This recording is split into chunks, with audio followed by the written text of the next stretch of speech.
हरे कृष्ण.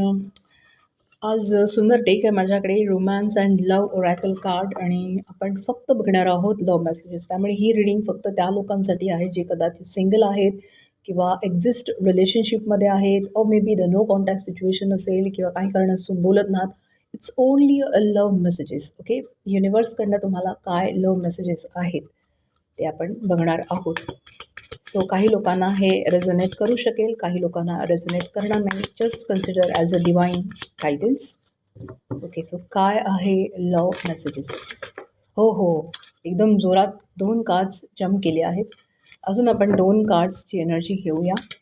काय आहेत love messages? Please guide divine. Okay, येत नाही आहे कार्ड बाहेर. नो प्रॉब्लेम, पण नंतर बघूया. लव्ह मेसेजेस पहिला असा आला आहे की alone time. Spend time some time alone. It will help you gain clarity on your relationship. आणि falling fast. Love happens quickly but don't lose your self in the process. Okay, so message असा आहे की कदाचित काही लोकांच्या लाईफमध्ये अशी energy दिसते प्रेमाची की तुम्हाला एक व्यक्ती आवडते आहे आणि कदाचित तुम्ही त्या व्यक्तीवरती प्रेमच करत आहात. म्हणजे पटापट तुम्हाला असं फील होतं आहे इमोशनली की तुम्ही खूप प्रेम करत आहात त्या व्यक्तीला. ठीक आहे, सो ही प्रोसेस जी आहे ती क्विकली होते. तर त्याच्यामध्ये स्वतःला गमावू नका. एकदम फास्ट क्विक प्रेमामध्येच अडकलो आहे की अडकली आहे अशा एनर्जीमध्ये राहू नका. आणि दुसरं असं आहे की थोडं एकटा पण वेळ घालवला पाहिजे.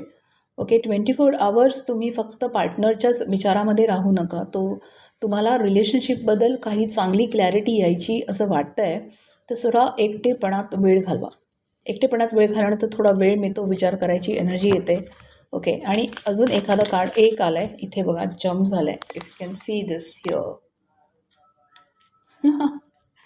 ओके, जम्प झालेला कार्ड आहे destiny. The reunion with your twin flame is a destine. क्या बात आहे. सो काही लोकांना असा पण लव्ह मेसेज आहे की तुमचे पार्टनर डेस्टिनीमध्ये लिहिलेले आहेतच. त्याच्यासोबत कदाचित तुमचं ट्विन फ्लेम कनेक्शन आहे. ओके, आणि ही रियुनियन ठरलेली आहे, ती होणारच आहे. Okay, so all the best.